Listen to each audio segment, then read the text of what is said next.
Subscribe करें science with VS channel को और बेल आइकन को दबाएं ताकि आपको मिलते रहें साइंस और मैथ्स के सुपर वीडियोस। चलिए देखते हैं हमारा क्वेश्चन नंबर 51 क्या कहता है। Motor boat whose speed is in still water is 18 kilometre per hour takes 1 hour to go 24 kilometre upstream then return to the same spot find the speed of the stream. CBSE 2014 में आया हुआ question है, बहुत ज्यादा अच्छा question है।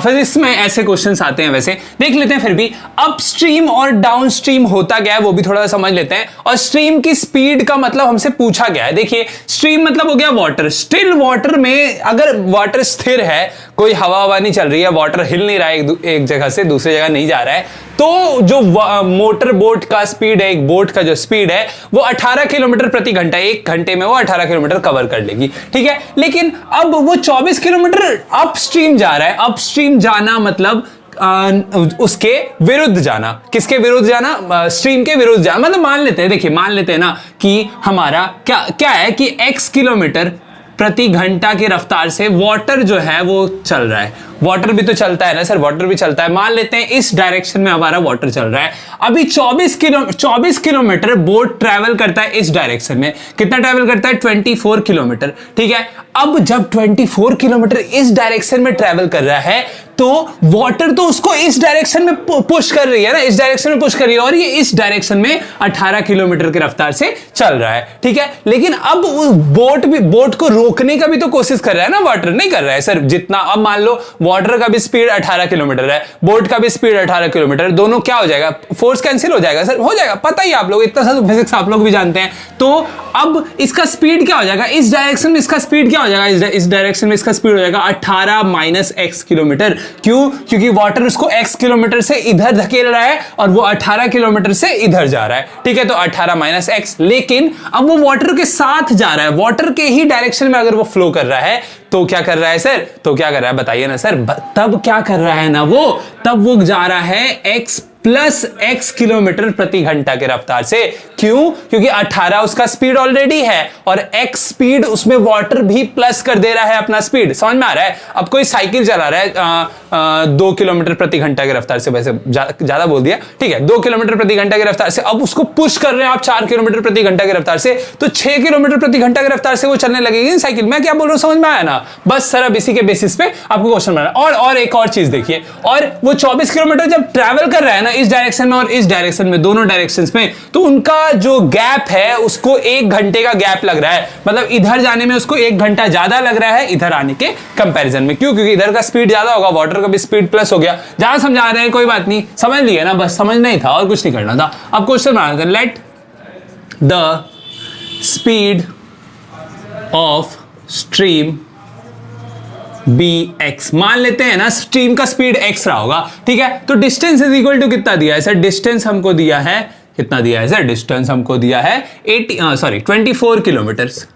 ठीक है, 24 किलोमीटर दिया है। और स्पीड ऑफ बोट क्या दिया है? Speed of boat is equal to आपको दे दिया है 18 किलोमीटर। ठीक है, लेकिन अब स्पीड ऑफ बोट कहां पे?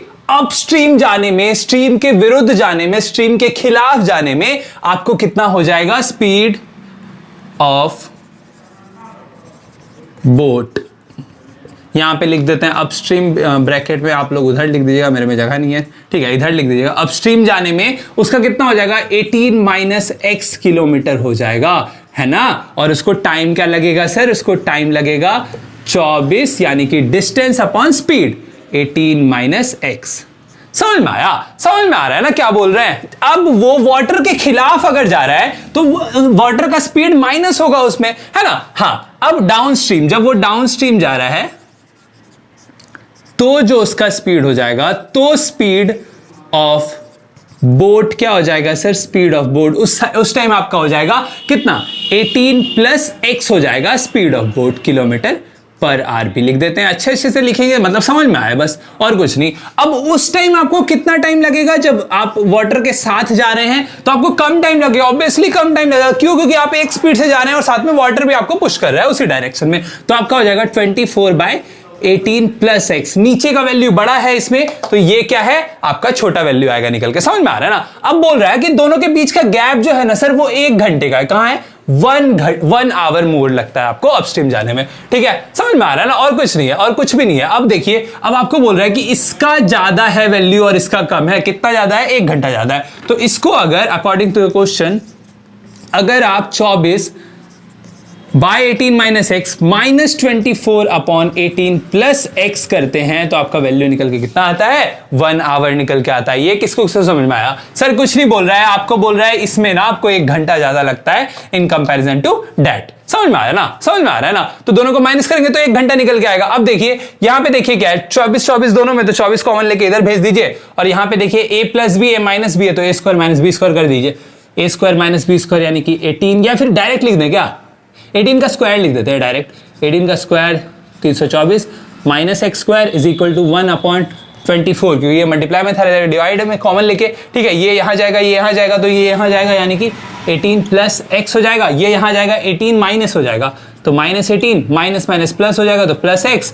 18 आपका कैंसिल आउट हो गया। एक्स प्लस एक्स क्या हो जाएगा आपका? एक्स प्लस एक्स हो जाएगा आपका 2x। ठीक है, और 2x ये 24 डिवाइड में जाएगा मल्टीप्लाई में, 2x into 24 is equal to ये वाला टर्म आपका कहां चला जाएगा? यहां चला जाएगा, यानी कि 2 माइनस एक्स स्क्वायर। समझ में आया ना? कुछ नहीं किया, बस सॉल्व कर दीजिए। आप लोग भी सॉल्व कर दीजिएगा तो आंसर आ जाएगा। अब देखिए ये दोनों इधर माइनस प्लस में, इधर आके प्लस माइनस में, इन दोनों को मल्टीप्लाई भी कर दीजिए। ठीक है, तो ये हो जाएगा आपका एक्स स्क्वायर प्लस में, क्योंकि यहाँ माइनस में था, यहाँ पे 24 2 हो जाएगा आपका plus 48x is equal to, नहीं ये प्लस में इधर आके माइनस में, तो माइनस ये इज इक्वल टू 0। बोल नहीं रहे, अच्छे से लिख रहे हैं। ठीक है, देख लीजिएगा अपने से। अब देखिए, अब 48 इसको 324 को आप क्या लिख सकते हैं?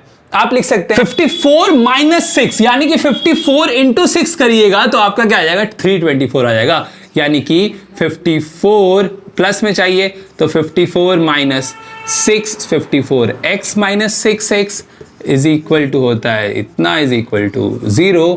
ठीक है, समझ में आ रहा है ना? कुछ नहीं किया, इन दोनों को मल्टीप्लाई कीजिएगा तो 324 आएगा। स्प्लिट किया 48 को, ये चीज आपको आता है इसलिए जल्दी जल्दी कर रहे हैं। x को कॉमन लिए तो x को कॉमन लिए तो x प्लस 54 आपका यहाँ पे बच गया, माइनस 6 को कॉमन लिए तो x प्लस 54 आपका यहाँ पे बच गया, इज इक्वल टू 0 हो गया। x प्लस 54 दोनों में है तो x प्लस 54 को कॉमन लिया, x और 54 को जैसे ही कॉमन लिया तो अंदर बच गया x minus 6 is equal to 0। अगर आप इसको 0 से इक्वेट करते हैं तो ये प्लस में रहेगा, माइनस में तो माइनस 54 किलोमीटर हो ही नहीं सकता, माइनस में हमारा स्पीड नहीं जाएगा, इसीलिए हम लोग सिर्फ इसी को 0 से इक्वेट करेंगे। x minus 6 is equal to 0, x is equal to 6 kilometre per hour आपका आंसर निकल के आ गया। सर ये था हमारा स्पीड ऑफ वाटर स्ट्रीम, या फिर स्पीड ऑफ स्ट्रीम भी बोल सकते हैं। ये था हमारा क्वेश्चन नंबर 51। चलिए बढ़ते हैं आगे।